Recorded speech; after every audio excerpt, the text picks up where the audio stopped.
Cá gặp lau ông ơn rịchច្រើនមែនតើចង់ពេញស្រះរីកស្រះពេញបៀអូយការច្រើនមែនតើបានមេឃភ្លៀងមករីកល្អបណ្ដោយណែនដុំណែនមែនតើណែនម្ដង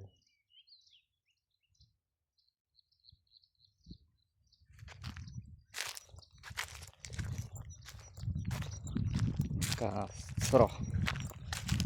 ការកំប្លោកស្រស់ទេសភាពវាស្រែបងខែហ្នឹងវាមិនស្អីជាស្រស់ទេតែនេះបានផ្កាផ្លោកអញ្ចឹងផ្កាផ្លោកវាមានទឹកមានអីរីកស្រស់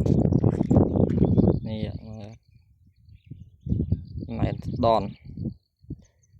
ផ្កាច្រើនជាផ្កាច្រើនវាជាបដោយហ្នឹងវាជា100 ម៉ែត្រជាងតែពីកន្លែងនៃផ្កាច្រើនហ្នឹងការណែនអញ្ចឹង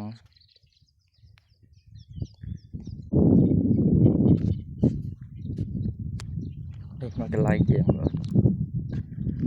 ន្លែងនេះផ្កាច្រើនជាងនោះទៀតការណែនដល់នេះណែនស្នស្រាប់ទឹកវិញទឹករាក់ដែរបងប្អូននេះទឹកត្រឹមផ្លូវទេចង់ចុះបេះអីស្រួលចុះទៅមិនទឹកជ្រៅឃើញដៅអញ្ចឹងមែនតែទឹករាក់ទៀតនេះ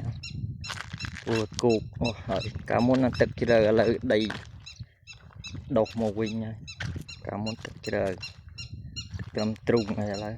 រាក់អស់វិញជីកយូរហើយ7-8 ឆ្នាំហើយដីដុះអីមកវិញដែរណែស្ដន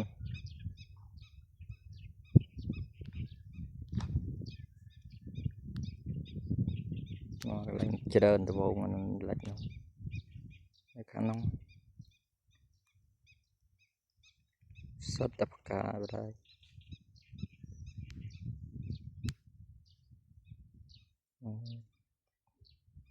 បេះធឿនលក់ក៏បានហើយយកទៅស្លមជូរក៏បានដែរហ្នឹងស្លមជូរផ្លោក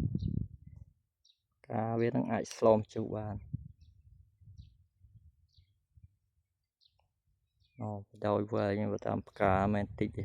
បេះដាក់ឡានមិនអស់ច្រើនណាស់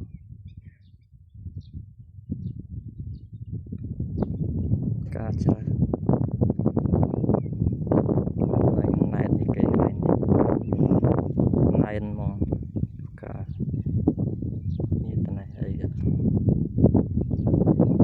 ការណែនល្អ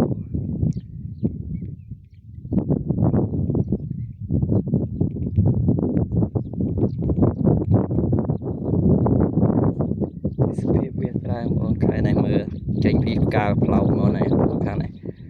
ទឹមដាស់ដីហើយថ្មីអានេះវាលស្រែខែហ្នឹងមើលគ្មានមានអ្នកធ្វើស្រែទេខាងហ្នឹងដៅហែងតែនេះបានទឹកសូឡាចេះធ្វើមានធ្វើខ្លះអត់តាមទិញប្រេងទិញអីគ្មានលុយទិញទេបានហើយបងប្អូនអើយ